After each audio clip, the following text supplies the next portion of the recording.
By the way, I never thought you had such beautiful eyes. Wow, I don't know what to say.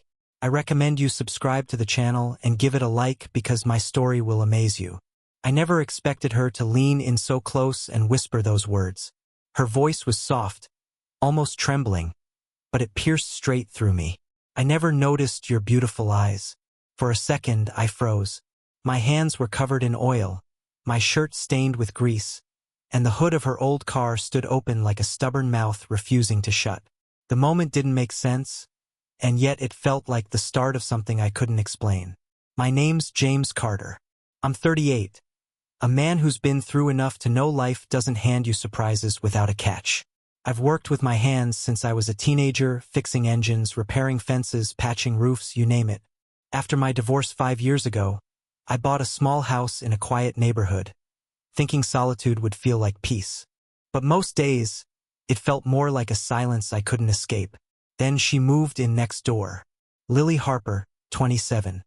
With dark hair that framed her face and those glasses that made her look both serious and impossibly young. The kind of neighbor you notice whether you want to or not. She had this way of carrying herself. Calm, a little mysterious, like she knew something you didn't. The first time we spoke was about her car. It was an old Honda that coughed and sputtered every time she turned the key. One afternoon, she walked over, shy smile on her face, and asked if I knew a thing or two about engines. I laughed because, well, my driveway usually had some half-taken-apart machine in it. Of course, I knew. I agreed to take a look. That Saturday, the sun was beating down. I had her hood open, sleeves rolled up, sweat dripping from my forehead as I leaned over the engine. She hovered close, curious but unsure, like she wanted to help but didn't dare. I could feel her eyes on me, though I tried to focus on the task. There was something about the way she lingered that stirred a part of me I hadn't felt in years. I told her it was probably just a bad alternator and that she'd need a new belt soon. Nothing dramatic. I wiped my hands on a rag, ready to explain how much the parts might cost. When she suddenly leaned in, her hair brushed my arm, and that's when she whispered it. Those words that seemed so out of place, so raw. I never noticed your beautiful eyes. My heart jumped for a second. I didn't know how to respond. I wasn't the type to imagine things, and I sure as hell wasn't used to compliments like that anymore. Not from someone like her.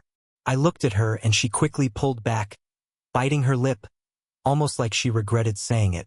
The air between us changed instantly. I tried to brush it off, mumbling something about the car, but the way she looked at me, it wasn't about the engine anymore. There was a spark, one I hadn't felt since I was much younger.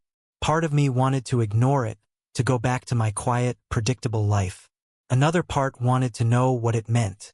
That night, I lay awake, replaying it over and over. Was it just a slip of the tongue? A joke? Or was she trying to tell me something she couldn't say out loud? I didn't have the answers, but I knew this. My life wasn't going to stay quiet much longer. Couldn't get her words out of my head. They followed me around the house the next day, echoing while I made coffee, while I hammered a loose board on the fence, even while I sat on the porch watching the evening settle over the street. I never noticed your beautiful eyes. She said it so quietly, almost like a secret, and yet, it had cracked open something in me I'd kept sealed for years. By the time Sunday rolled around, I saw her again. Lily Harper was watering the small patch of flowers by her front steps. She wore a loose shirt over her tank top, hair tied back, glasses slipping down her nose. She caught me looking, and for a second I thought she might ignore me, pretend nothing had happened. Instead, she gave a small smile and waved. I walked over before I could stop myself. "How's the car holding up?" I asked, trying to keep it casual. She laughed softly. "Still alive thanks to you, but I think it likes you better than me." Her voice was lighter this time, less tense. We talked a little about her job at the local library, about how she moved here after breaking off an engagement. She said it quickly, almost brushing past the words, but I caught the shadow that crossed her face. I didn't push, I just listened. She looked relieved, as if nobody had really listened to her in a while. That night, we ended up sitting on my porch. It wasn't planned. She brought over 2 mugs of tea and just sat down like it was the most natural thing in the world. The street was quiet, cicadas buzzing in the trees. She told me about the books she loved, about painting when she was younger, and how she sometimes felt she was living a life meant for someone else. I told her about my divorce, about how the silence in my house grew heavier every year. For the first time in a long time, I didn't feel embarrassed saying it out loud.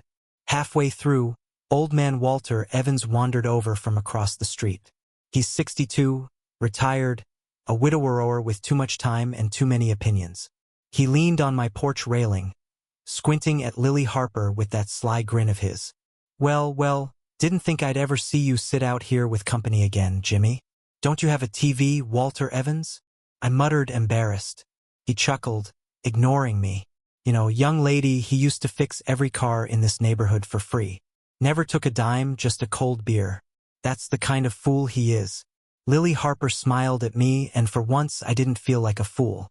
Walter Evans winked and shuffled back across the street, muttering something about how the world still spins. After he left, Lily Harper turned to me. He's right, Not many people would have helped me the way you did. I shrugged. It was just a car. She shook her head slowly. No, it wasn't. Silence hung between us, not uncomfortable, but heavy in its own way. I could feel her eyes on me, and for a second, I wanted to reach for her hand. But then I remembered she was 11 years younger, 27, with her whole life ahead of her. And me, I was a man still piecing himself back together. So I pulled back. I stood, stretched, and said something about needing to call it a night. She didn't argue, just smiled again. A smile that lingered long after she walked back to her door. When I lay in bed later, I thought about that smile, about the way she'd looked at me when she said it wasn't just a car. And I realized I was in trouble because this wasn't supposed to be happening. Not with her. Not now. But the truth was, it already had. I should have known it wouldn't stay simple. Nothing ever does. The night on the porch with Lily Harper replayed in my head for days. And I caught myself looking forward to every chance meeting, every wave across the driveway. But when things start feeling too good, life has a way of reminding you where you stand. It was late afternoon when she invited me over. "Come in for coffee," she said with that quiet smile of hers. I hesitated, but I followed. Her house was smaller than mine, but warm. Books stacked everywhere. A half-finished painting leaning against the wall. Felt like her. Full of little details she hadn't shown anyone else. We sat in her kitchen. She poured coffee into mismatched mugs and laughed about how she couldn't keep plants alive. I listened, content just to hear her talk. And then the front door slammed. A man's voice cut through the house. "Lily Harper, what the hell is this?" He stormed into the kitchen, tall, broad-shouldered, dressed sharp like he just stepped out of an office.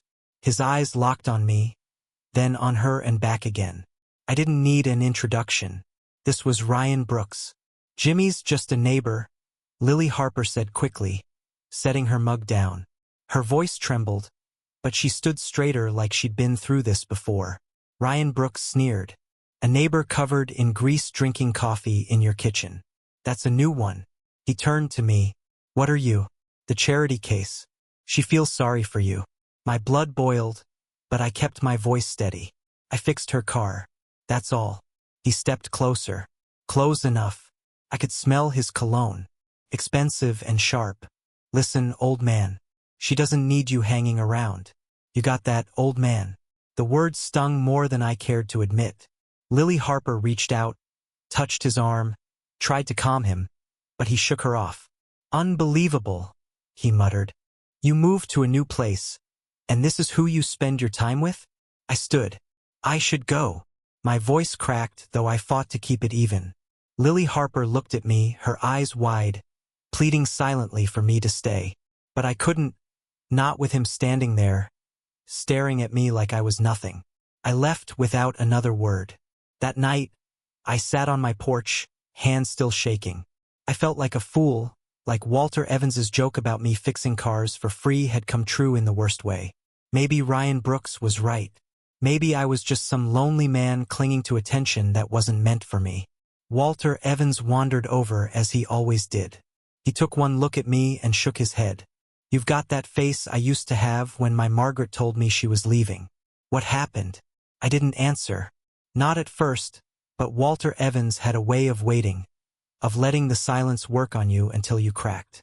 Finally, I told him. He just chuckled, not unkindly. Jimmy, you're acting like you're the villain here. You helped her. You listened. That fella, he looked at her like she was property. You looked at her like she mattered. Big difference. I wanted to believe him, but doubt still gnawed at me. I was older, scarred, worn down. She was young, full of possibilities. The next day, a knock came at my door. Lily Harper stood there, tears streaking her face. I'm sorry about yesterday, she whispered. Ryan Brooks doesn't understand. He doesn't understand me. Her voice cracked on that last word. Without thinking, I reached out, touched her shoulder. She didn't pull away. I know, I said quietly. I saw it. And in that moment, I realized this wasn't just about fixing cars, or lonely nights or chance conversations. This was about something breaking open in both of us. Something neither of us could put back together. After that night on my porch, everything shifted. Lily Harper began showing up more often. Sometimes with a cup of tea, sometimes with nothing but a nervous smile. It wasn't planned. It just happened. We never talked about Ryan Brooks. We didn't have to. The way her shoulders relaxed when she stepped into my yard said enough. One evening, she asked if I'd help her hang a painting. I followed her inside, tools in hand, pretending it was just another small favor. But when I stepped into her living room, I froze. The half-finished canvas I'd seen before was gone.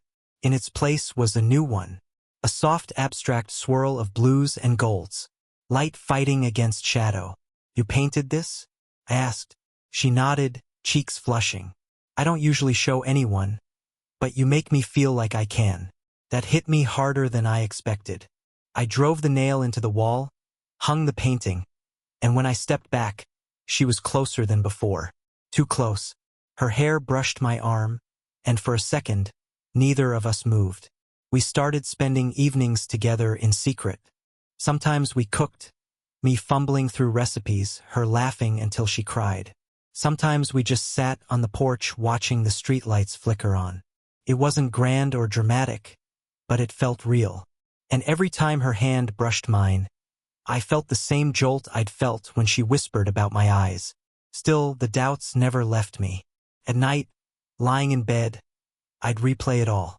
Her laugh, her touch, her eyes, and then I'd hear Ryan Brooks's voice in my head. Sneering old man. I was 38, but next to her I felt ancient. What if I was just filling a void for her? What if I was temporary? One night, the storm came. Rain hammered the roof. Thunder shook the windows. She knocked on my door, drenched, clutching a cardigan around her shoulders. The power's out at my place, she said breathlessly. I didn't want to be alone. I let her in without a word. We lit candles, the flicker painting shadows across her face. She looked different in that light, softer, almost fragile. We sat close on the couch, listening to the rain. After a long silence, she whispered, "Do you know why I broke off my engagement?" I shook my head. Because he never saw me. Not really. I was just something on his checklist. Pretty face. Good job. Nice family. But I always felt invisible. She turned to me then, eyes glistening. But you look at me like I matter, like I'm not just another person passing through your day. Her words cut straight through every wall I had left. I wanted to tell her she was wrong, that she deserved someone younger, better, whole, but I couldn't because the truth was she was right. I did see her more than I'd seen anyone in years. The candle flickered. Thunder rolled outside. And in that quiet moment, our hands finally found each other. No rush, no firestorm, just a simple, steady warmth that made the world outside disappear. For the first time in years, I didn't feel broken. I felt alive. But deep down, I knew secrets like this never stay hidden. I always knew the storm wouldn't last forever. For weeks, Lily Harper and I lived in our small secret world. Quiet dinners, whispered conversations, the kind of laughter that made the walls feel less empty. But deep down, I felt it pressing in. Secrets don't stay hidden. Not in neighborhoods like ours. It happened on a Saturday afternoon. I was in the driveway changing the oil on my truck when I heard shouting. Lily Harper's voice, sharp pleading, then another louder, angrier Ryan Brooks. I dropped the wrench and hurried over. He was in her yard, pacing, red-faced, hands clenched. She stood on the porch, arms crossed, trying to hold her ground. "You think you can just throw me away for him?" Ryan Brooks barked, pointing toward my house. His eyes snapped to me the moment I stepped through the gate. "There he is, the mechanic, the savior." "Leave," Lily Harper said firmly, but her voice trembled. Ryan Brooks ignored her. He stormed down the steps, closing the distance between us. "You think you can replace me with this washed-up old man? Huh?" I didn't move. My hands were shaking, but I kept my voice steady. "You need to walk away, Ryan Brooks." He laughed bitterly. "Or what? You'll fix my car, too? You don't belong in her life. You're nothing." For a moment, I believed him. Every insecurity I'd carried flared up. The age difference, the scars of my past, the loneliness. But then I looked at Lily Harper. Her eyes weren't on Ryan Brooks. They were on me. Full of fear, yes, but also something else. Trust. Before I could speak, another voice cut in. "That's enough." Walter Evans, leaning on his cane, stood at the edge of the yard. His voice was calm, but carried weight. "I've seen enough men like you, son. She doesn't want you here. And if you don't leave, the police will make sure you do." Ryan Brooks's jaw tightened. He glanced between us, fury burning in his eyes. Then he cursed under his breath and stormed off down the street, his car screeching away seconds later. The silence that followed was heavy. Lily Harper's shoulders sagged. I stepped forward, but she beat me to it, running down the porch steps, throwing her arms around me. Her body trembled against mine. "I'm sorry," she whispered into my chest. "I didn't want it to end like this. I didn't want you caught in it." I held her tighter. "You don't have to apologize. Not to me." Walter Evans cleared his throat, a faint smile tugging at his lips. "Told you, Jimmy. World still spins." Then he walked back across the street, leaving us alone. That evening, we sat on my porch again. No secrets this time, no pretending, just us side by side, watching the sky turn gold. Lily Harper reached for my hand, her fingers lacing with mine. "You know," she said softly, "the day you fixed my car, I think I knew then. I just didn't want to admit it." I looked at her, at the way the fading light caught in her glasses, at the smile that was both tired and full of hope. "And when you whispered about my eyes," I said quietly, "I think I knew, too. I just didn't believe it." She leaned her head against my shoulder. For the first time in years, I didn't feel the weight of loneliness pressing down.